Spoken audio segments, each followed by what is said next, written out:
नमस्कार, आप देख रहे हैं बहस बिहार की। हमारा अभिवादन स्वीकार कीजिए। मेरा नाम है विवेक और बहस लेकर आज हम आए हैं इस अभिवादन पर।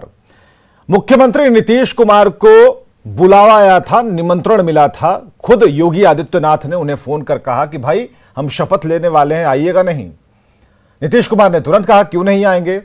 वो गए, मंच पर गए, प्रधानमंत्री वहां मौजूद थे और जो एक मुलाकात और एक जो सम्मान का भाव है उस मंच पर दिखा, दोनों ही तरफ से दिखा। जब नीतीश पहुंचे तो प्रधानमंत्री ने भी अपनी कुर्सी छोड़ दी, खड़े हो गए और नीतीश कुमार के हाथों को पकड़ लिया। अब किसी को सम्मान जब हम देते हैं तो मीटर, गज या फिर सेंटीमीटर में नहीं देते हैं।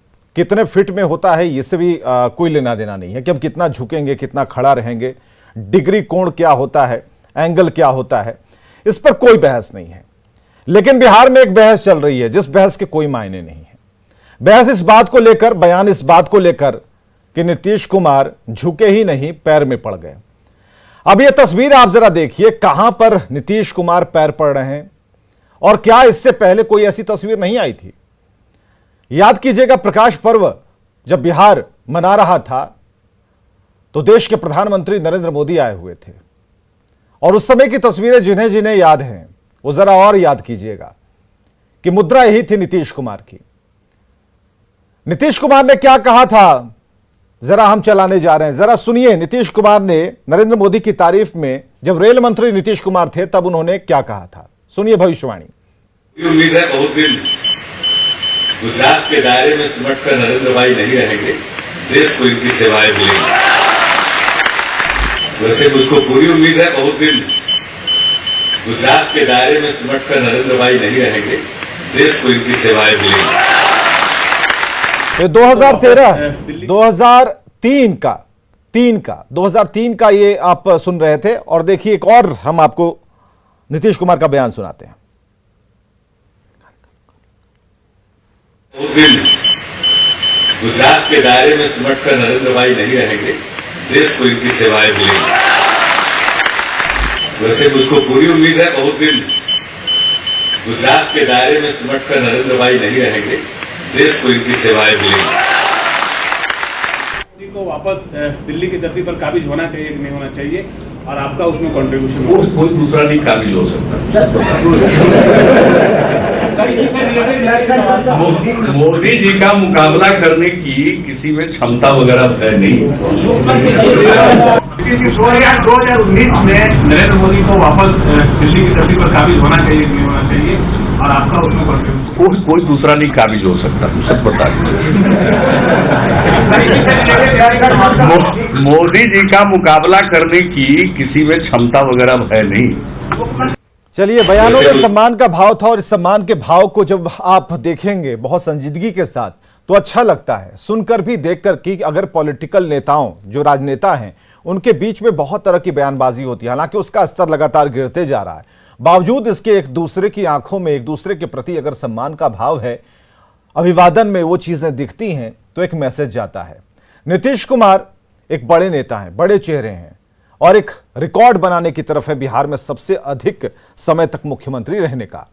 तो उसके ठीक पहले अगर आप जाएंगे तो नरेंद्र मोदी भी किसी से कम नहीं है, देश के प्रधानमंत्री हैं और इतने नंबर लाकर वो देश की गद्दी पर हैं तो आम जनों के लिए हैं, उनके सम्मान की रक्षा के लिए हैं।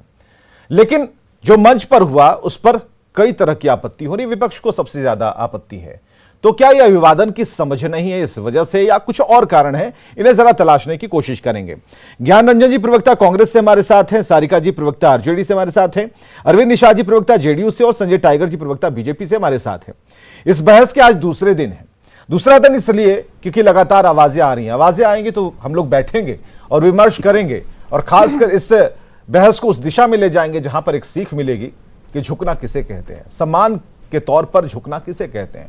और इसीलिए हमने शुरुआत में कहा कि ये मीटर और फिट में नहीं नापा जा सकता कि हम कितना झुकेंगे। क्या पैर पर पैर छूने को ही सम्मान कहते हैं, हाथ जोड़ने को सम्मान नहीं कहते हैं, या हाथ बिना जोड़े खड़ा होकर सिर्फ सर को नवाने को सम्मान नहीं कहते? तो बहुत सारी चीजें, हर का स्टाइल है। नीतीश कुमार का यह स्टाइल था जिस पर आपत्ति नहीं होनी चाहिए, लेकिन अगर आपत्ति हो रही है, इसे दूसरे भाव में लिया जा रहा है तो यह गलत है। हमारे साथ ज्ञान रंजन जी भी हैं, जरा उनसे ही शुरू करते हैं। ज्ञान रंजन जी, क्या आपत्ति है इसमें, जरा ये बताइए, आपत्ति क्यों है?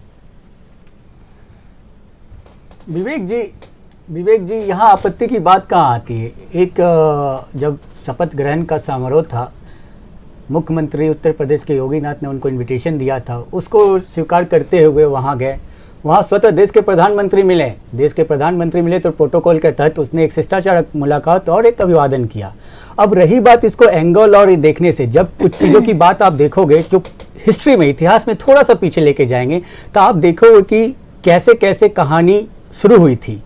जब डिनर पे बुला के, लंच पे बुला के और थाली छीलने की कहानी से लेके, जब उस समय की बात थी जब वो पिछले जमाने में थे, एक बॉडी लैंग्वेज की बात हो रही है। यहाँ एक समर्पण की बात नहीं हो रही है, यहाँ एक बॉडी लैंग्वेज की बात हो रही है, एटीट्यूड की बात हो रही है।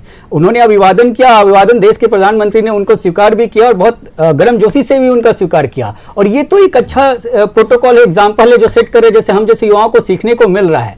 लेकिन जब ये सार्वजनिक रूप से ये विवाद और ये चर्चा और परिचर्चा में आती है तो इसके मायने निकलते हैं।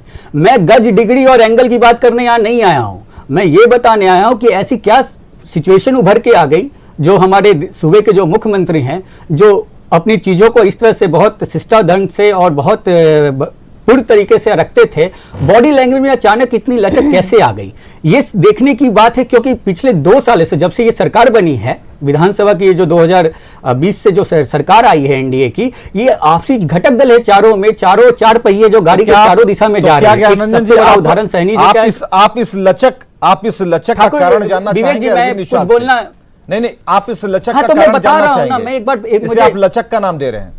बिल्कुल, मैं कुछ कंप्लीट, विवेक जी मुझे एक बार तो बोल लेने दीजिए। मैंने अपनी बातों में बहुत सारी अच्छी बातें भी बोली। मैंने ये बोला कि आपने जो लाइन दिया है, एंगल, गज, मुट्ठी, लचक, उन बातों पे मैं उस चीज को दोहरा रहा हूं, ये मेरे शब्द नहीं है। आपने डिबेट की ही शुरुआत ऐसे की है, मैं तो उस पृष्ठभूमि की बातों को बता रहा हूं कि यानी अब देखोगे सिचुएशन बिहार की राजनीति का अभी उथल पुथल इतना हो रहा है, और कहीं ना कहीं अब जो विधानसभा में जो नंबर है, वो नंबर अब बीजेपी बड़ी पार्टी बन गई है। तो अब कहीं ना कहीं बड़े भाई का रोल होते हुए वो मान रहे हैं और ये कह रहे हैं कि हम यही हैं और हम पे बनाए रखिए आशीर्वाद। क्योंकि बहुत सारी चीजों का आने वाले दिनों में जिस तरह से उम्मीद और कैसे लगाई जा रही है, बिहार की राजनीति में बदलने वाली है। हो सकता है यही बॉडी लैंग्वेज वो अपने आप को दर्शा रहे हैं कि नहीं, नंबर में आप ज्यादा हैं लेकिन अब तक आपने साथ निभाया है तो हम भी आपके साथ निभाएंगे। मैं विवेक जी यहाँ पे ये नहीं डिस्कस करने आऊं कि वो कितना झुके, क्यों झुके। आपने एक चर्चा पे मुझे बुलाया है और मैंने उस पॉइंट ऑफ व्यू को एक रखा है, और ये बहुत अजीब सी ये बात है। मुझे तो अजीब सा लग रहा है कि डिबेट का मुद्दा भी है। अगर ये झुक के अभिवादन करते हैं तो करने दीजिए, लेकिन अगर आप इसे पॉलिटिकली राजनीतिक एंगल दीजिएगा तो राजनीतिक एंगल में अपनी बात को मैंने रख दिया कि बिहार की जो पृष्ठभूमि और राजनीति 2 सालों से जो चल रही है, जो उथल पुथल है, उसको हमें समझने की जरूरत है। इसी कारण से ये असहजता जो आप बोल रहे हो, एंगल, डिग्री, लात की बात कर रहे हो, इसी कारण है। निशा जी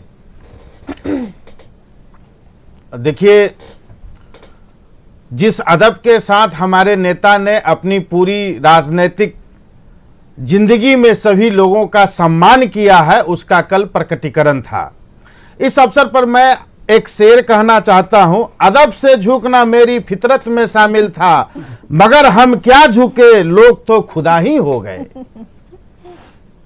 लेकिन मुझे अब विपक्षी दल के नेताओं पर मुझे दुनिया देख रही है, समझ रही है, मुझे ज्यादा कुछ नहीं कहना है। लेकिन इस प्रकार से पहले जमाने में, 50 के जमाने में, 60 के जमाने में जब चुनाव लोग हार जाया करते थे तो विजयी उम्मीदवारों को लोग गले लगा करके अभिवादन करते थे, उनको बधाइयां देते थे, शुभकामनाएं देते थे। निशा जी, लेकिन आज हर चीज का राजनीतिक एंगल निकालते हैं।